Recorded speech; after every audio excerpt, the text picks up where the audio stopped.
Hello everyone, I hope each one of you is keeping safe. तो अभी तक हमने क्या देखा है? हमने रिएक्शंस देखी है मेटल्स की विद ऑक्सीजन, वाटर और एसिड्स। आज इस वीडियो में हम ये कवर करेंगे कि मेटल्स बाकी मेटल्स के साथ कैसे रिएक्ट करते हैं एंड बेस्ड ऑन दैट हम रिएक्टिविटी सीरीज पढ़ेंगे और एक इजी तरीका बताऊंगी how to memorise the reactivity series. So let's start with the video.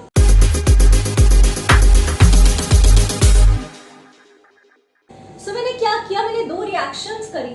First दो टेस्ट ट्यूब्स ली। फर्स्ट टेस्ट ट्यूब में मैंने क्या किया, एक आयरन नेल डिप किया।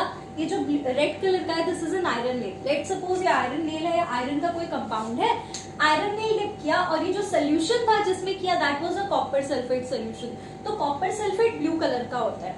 नेक्स्ट टेस्ट ट्यूब में मैंने क्या किया, इस बार कॉपर की एक स्ट्रिप ली और उसको किसमें डिप किया, आयरन सल्फेट सोल्यूशन में। राइट, मैंने यहाँ लिख भी दिया है, आयरन नेल लिया और उसको डिप किसमें किया, कॉपर सल्फेट के सोल्यूशन में, जो कि ब्लू इन कलर होता है। और सेकंड केस में मैंने कॉपर की स्ट्रिप ली। कॉपर क्या होता है, तांबा। तो तांबे की एक स्ट्रिप ली और उसे डिप किया मैंने आयरन सल्फेट सोल्यूशन में।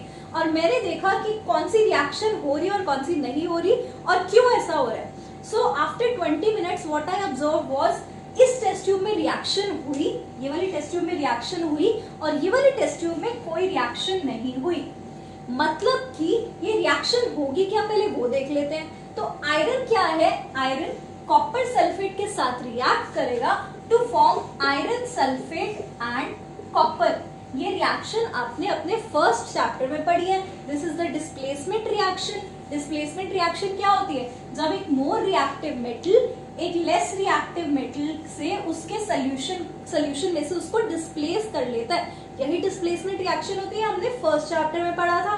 तो अब बात आती है कि यहाँ रिएक्शन क्यों नहीं हुई। अगर ये वाली टेस्ट ट्यूब में रिएक्शन होती तो कैसी होती, कॉपर प्लस आयरन सल्फेट और बनता क्या, आयरन प्लस कॉपर सल्फेट। यही होता Cu FeSO4 में से ये बनता CuSO4 प्लस Fe। तो ये रिएक्शन होनी चाहिए बट ये रिएक्शन नहीं होती। रीजन क्या होता है, क्योंकि आयरन मोर रिएक्टिव है कॉपर सल्फेट में से। तो आयरन कॉपर सल्फेट सोल्यूशन में से कॉपर को डिस्प्लेस कर लेता है। जब मैंने डिस्प्लेसमेंट रिएक्शंस पढ़ाई थी फर्स्ट चैप्टर में, तब मैंने ये चीज समझाई थी कि डिस्प्लेसमेंट रिएक्शन में एक ज्यादा रिएक्टिव मेटल एक कम रिएक्टिव मेटल वाले सोल्यूशन में से उसको डिस्प्लेस कर लेता है ना। यहाँ पे रिएक्शन क्यों नहीं हुई, क्योंकि कॉपर क्या है, कॉपर लेस रिएक्टिव है आयरन से। तो कॉपर क्योंकि लेस रिएक्टिव है तो वो क्या करेगा, वो आयरन सल्फेट के सोल्यूशन में से आयरन से डिस्प्लेस नहीं करने देगा इसको। राइट, तो ये हमारी डिस्प्लेसमेंट रिएक्शन है। अब इसी के बेसिस पे एक क्वेश्चन आता है, हमें पता कैसे चलेगा कि ये वाली रिएक्शन हुई और ये वाली नहीं हुई। राइट, अच्छा, रिएक्शन स्टडी करने से पहले हमें एक चीज पता होनी चाहिए। जब ये रिएक्शन परफॉर्म करते हैं हम, तो क्या होता है, ये जो ब्लू कलर का सोल्यूशन है, हम ऑब्जर्व क्या करते हैं, कभी कभार ये लिखना आ जाता है, जब आपने आयरन नेल डिप किया कॉपर सल्फेट के सोल्यूशन में, तो व्हाट डिड यू ऑब्जर्व। तो उसमें क्या ऑब्जर्व करते हैं कि ये जो कॉपर सल्फेट का सोल्यूशन जो मैंने बताया ब्लू कलर का सोल्यूशन है, ये फेड अवे हो जाता है इसका कलर। राइट, क्यों फेड अवे हो जाता है, बिकॉज कॉपर सल्फेट से बन क्या रहा है, कॉपर है ना। और ये आयरन नेल क्या होता है, उसका कलर चेंज हो जाता है बिकॉज आयरन से आयरन सल्फेट फॉर्म हुआ। आपको दिख रहा होगा, यहाँ आयरन था, यहाँ आयरन सल्फेट बन गया और कॉपर सल्फेट की जगह सिर्फ कॉपर बच गया। तो ऑब्जर्वेशन अगर आपको लिखनी आए कि what do you observe when iron nail is dipped in copper sulphate solution, तो आप क्या लिखेंगे, that the colour of the solution fades away. क्यों, बिकॉज कॉपर सल्फेट क्या है, कॉपर हमारा लेस रिएक्टिव है। अब बात आती है कि पता कैसे चलेगा कि कौन सा मेटल लेस रिएक्टिव है, कौन सा मोर रिएक्टिव है, कौन डिस्प्लेस करेगा, कौन नहीं करेगा। राइट, सो ये सब चीजें होती है based on the reactivity series. अब हम समझते हैं रिएक्टिविटी सीरीज क्या होती है और वो कैसे इन्फ्लुएंस करती है। राइट, सो मैंने यहाँ रिएक्टिविटी सीरीज लिख दी है। रिएक्टिविटी सीरीज किसके बेसिस पे बनती है, हमने जो भी बहुत सारी पिछली बार रिएक्शंस पढ़ी है, reaction of metals with oxygen, water, right, और एसिड, इन सब की रिएक्शन जब हमने मेटल के साथ देखी, तो कौन सा मेटल ज्यादा तेजी से रिएक्ट कर रहा है, कौन सा कम तेजी से रिएक्ट कर रहा है, उसके बेसिस पे हमने एक रिएक्टिविटी सीरीज बनाई। रिएक्टिविटी सीरीज में पोटेशियम और सोडियम सबसे रिएक्टिव मेटल्स है। ऐसे चल रही है series, potassium, sodium, calcium, magnesium, aluminium, zinc के बाद उधर लिखा मैंने iron, lead, hydrogen, copper, mercury, silver, gold, platinum. अब बात आती है कि ये तो हो गई हमारी रिएक्टिविटी सीरीज, इसमें ऊपर वाले मेटल्स जो टॉप पे मेटल्स हैं दीज आर मोस्ट रिएक्टिव, और जो बॉटम पे है दैट इज सिल्वर, गोल्ड और प्लैटिनम, ये तीनों जो मेटल्स होते हैं ये लीस्ट रिएक्टिव मेटल्स होते हैं। अब बात आई कि इसे लर्न कैसे करें रिएक्टिविटी सीरीज को, तो उसके लिए एक निमोनिक्स बनाया मैंने, तो मैंने यहाँ पे लिख दिया है। इसको याद करने का एक छोटा सा तरीका जो मैंने बनाया है, कैटरीना ने कार मांगी ऑल्टो जेन फरारी, फिर भी पीवी मतलब लेड जो है, फिर भी यहां से आया, फिर भी है क्यों सीयू, क्यों कॉपर जो होता है क्यों हर जगह silver gold copper, silver gold platinum. अभी मैंने अपनी तरफ से बनाई है, आप चाहें तो आप कुछ और भी फॉलो कर सकते हैं, बट इससे क्या होगा, इससे रिएक्टिविटी सीरीज आपको जल्दी लर्न हो जाएगी अगर आप ये निमोनिक्स याद रखते हैं। इसे निमोनिक्स कहते हैं, मतलब एक छोटा सा तरीका किसी चीज को याद करने का। तो ये है कैटरीना ने कार मांगी ऑल्टो जेन फरारी, फिर भी है क्यों हर जगह सिल्वर गोल्ड प्लैटिनम। इसकी जगह आप कोई और भी लर्न कर सकते हैं, नेट पे बहुत सारी इसकी जगह कोई ना कोई निमोनिक्स होते हैं, लर्न करने के तरीके होते हैं, बट ये मुझे अपनी तरफ से बेस्ट लगा, मैं इस तरह लर्न करती हूँ। अगर आपको पसंद आए तो आप ये तरीका फॉलो कर सकते हैं। अब बात आती है हमें रिएक्टिविटी सीरीज क्यों लर्न कर रहे हैं वो समझते हैं। सो मैंने यहाँ वही दो रिएक्शंस वापस लिख दिए, copper plus iron sulphate gives copper sulphate plus iron, ऐसी रिएक्शन नहीं होती, जबकि ऐसे reaction when iron nail is dipped in copper sulphate solution, तो आयरन सल्फेट और कॉपर फॉर्म होता है, ये रिएक्शन होती है। तो ये किस बेसिस पे पता चलता है कि ये रिएक्शन नहीं हुई, आप देखो कॉपर कहाँ है, कॉपर ये रहा हमारा, राइट, और आयरन का है, आयरन हमारा इधर रहा, राइट, और मैंने बोला था ऊपर सबसे रिएक्टिव है, फिर कम रिएक्टिव, कम रिएक्टिव, तो आयरन आपको क्लियरली दिख रहा होगा, आयरन ऊपर है और कॉपर नीचे है, which means iron is more reactive than copper.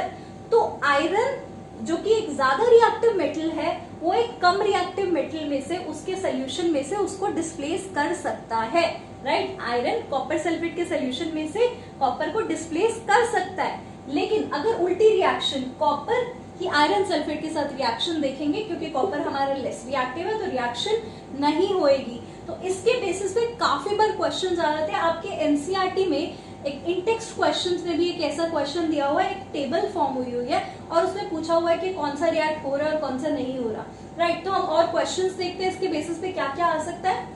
सो मैंने क्या किया, यहाँ टेबल बना दी है, यही आपका इंटेक्स्ट क्वेश्चन दिया हुआ है, रिएक्टिविटी सीरीज के बेसिस पे आपको आंसर करना है। तो A B C D 4 metals दिए हुए हैं, उनका नाम नहीं दिया, बस ए बी सी डी ऐसे लिखा हुआ है, राइट। आपको ये बताना है कि ए बी सी डी में से मोस्ट रिएक्टिव कौन सा है, लीस्ट रिएक्टिव कौन सा है, तो आप कैसे बताएंगे।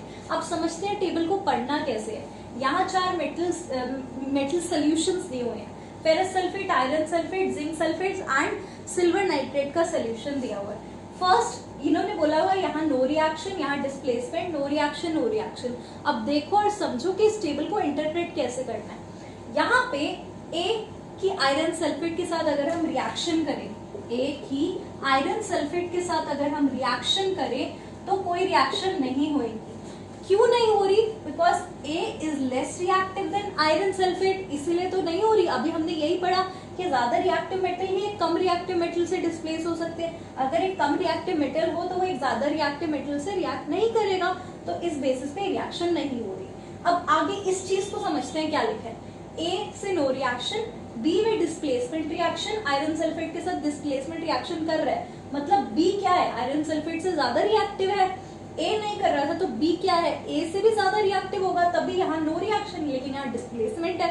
अगेन यहाँ भी नो रिएक्शन, मतलब सी क्या है, कम रिएक्टिव होगा, और डी भी नो रिएक्शन मतलब कम रिएक्टिव होगा। तो इन चारों के बेसिस पे, सिर्फ ये वाला कॉलम देखा मैंने, इसके बेसिस पे मैं क्या इंटरप्रेट कर सकती हूँ कि A is more reactive than B, C और डी।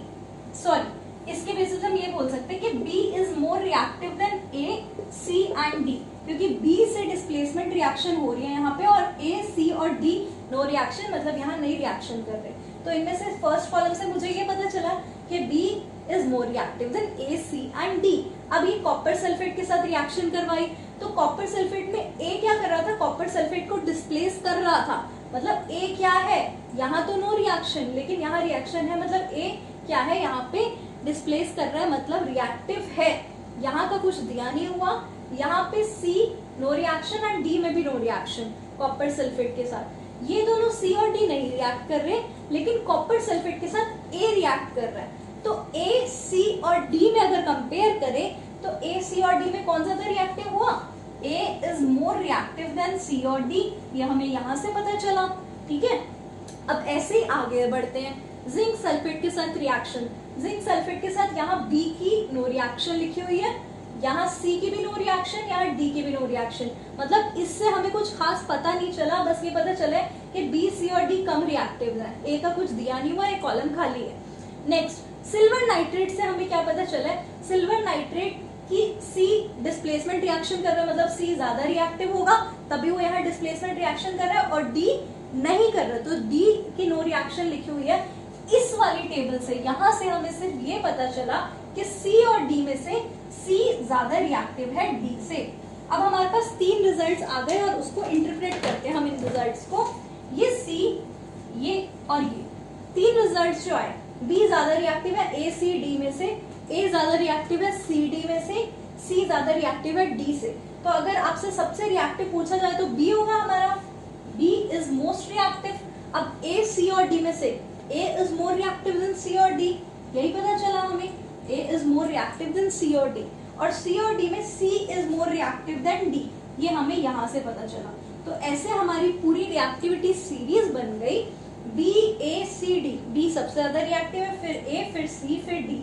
ये चारों जो हमने रोज लिया अलग अलग, इन्हीं के बेसिस पे हमने रिएक्टिविटी सीरीज बनाई। तो ऑल्दो हम एक रिएक्शन करके भी लिख सकते हैं, यहाँ एक एक अलग अलग रिएक्शन करके शो कर दो, बट अभी उसका इतना यूज नहीं है क्वेश्चन में, इसलिए मैंने अलग से करके नहीं दिखाया। ए जिंक आयरन के साथ कैसे रिएक्ट कर रहा है वगैरह, ऐसे पूरा शो नहीं किया, वरना वो भी आप कर सकते हैं। ठीक है, ये आपकी रिएक्टिविटी सीरीज आ गई। आपसे 3 क्वेश्चन पूछे हुए हैं इसमें कि इनमें से सबसे ज्यादा रिएक्टिव कौन है। दूसरी चीज, रिएक्टिविटी सीरीज के बारे में पूछा हुआ है, मोस्ट रिएक्टिव, लीस्ट रिएक्टिव पूरा बताओ। तीसरा क्वेश्चन है, what would you observe if B is added to a solution of copper sulphate. अगर आपने बी को कॉपर सल्फेट के सोल्यूशन से रिएक्ट करवाया तो क्या रिएक्शन होगी, ये पूछ रहे हैं आपसे। ठीक है, ए डिस्प्लेस कर रहा है, ठीक है, और आपको पता है कि बी सबसे ज्यादा रिएक्टिव है, वो इतना ज्यादा रिएक्टिव है कि वो आयरन सल्फेट को भी डिस्प्लेस कर रहा है। तो कॉपर तो कम होता है ना आयरन से, तो कॉपर को भी ऑब्वियसली वो डिस्प्लेस करेगा। तो इसका आंसर क्या होगा, यहाँ पे डिस्प्लेसमेंट रिएक्शन होएगी, right. B will react with copper sulfate and will show displacement reaction, यही कॉलम वो आपसे पूछ रहे हैं। अब इसी क्वेश्चन में और क्या क्या आ सकता है, ये तो अब तक की बात रही, इसी क्वेश्चन में और कैसे पूछ सकते हैं वो देखते हैं। वो पूछ सकते हैं क्या A जिंक सल्फेट के साथ रिएक्ट करेगा या नहीं करेगा, ये वाला कॉलम पूछ सकते हैं, ये वाला कोई भी एक कॉलम जो खाली छोड़ा हुआ ना, इन्होंने कुछ भी पूछ सकते हैं। तो A जिंक सल्फेट के साथ रिएक्ट करेगा या नहीं करेगा। देखो A की यहाँ नो रिएक्शन, यहाँ नो रिएक्शन, यहाँ नो रिएक्शन, तो यहाँ का तो हम बता नहीं सकते कि होगी कि नहीं होगी। That will depend on this fact कि A क्या चीज है, हमें वो बताओ। दूसरी चीज, अगर इन दोनों कॉलम्स में आपसे पूछा गया कि A सिल्वर नाइट्रेट के साथ रिएक्ट करेगा या नहीं करेगा, यानी ये वाला बॉक्स, तो आप क्या लिखोगे कि A क्या है, is more reactive then C। इतना तो आपको इसमें से पता चल गया कि A is more reactive then C। अब जब C ही डिस्प्लेस कर रहा है तो A तो ऑब्वियसली डिस्प्लेस करेगा, तो यहाँ डिस्प्लेसमेंट रिएक्शन होगी।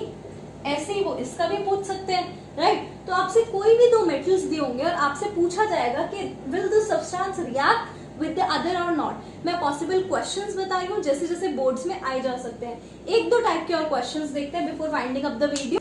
सो इसके अलावा क्वेश्चंस कैसे आ सकते हैं, अगर आपको मैंने तो यहाँ डायरेक्ट रिएक्शन फॉर्म में लिख दिया, ऐसा क्वेश्चन भी आ सकता है। Copper reacts with hydrochloric acid.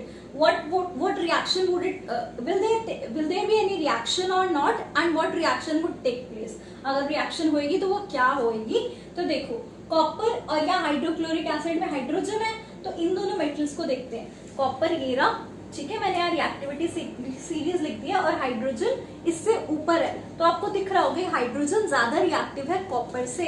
Hydrogen ज्यादा रिएक्टिव है कॉपर से, यानी कॉपर कम रिएक्टिव है इधर से, तो कॉपर हाइड्रोक्लोरिक एसिड में से क्लोरीन को डिस्प्लेस नहीं करेगा। अगर ये रिएक्शन आप सोचे CuCl2 + H2 बन जाएगी तो ये रिएक्शन नहीं होएगी।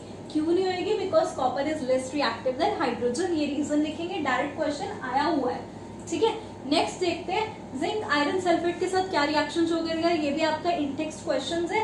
Zn + FeSO4 what reaction would take place, तो होगा क्या, zinc is more reactive than iron, तो आयरन सल्फेट के सोल्यूशन में से आयरन को डिस्प्लेस करेगा, बनेगा क्या, ZnSO4 plus Fe, this reaction is already balance, तो ये रिएक्शन होएगी। ऐसे कोई भी रिएक्शंस आपसे पूछी जा सकती है कि रिएक्शन फिजिबल है कि नहीं, based on the reactivity series आपको लिखना है। So this is it for today, thank you so much. Next video में हम और कवर अप करेंगे, and in case you have any questions you can post in the comment section below. Thank you so much.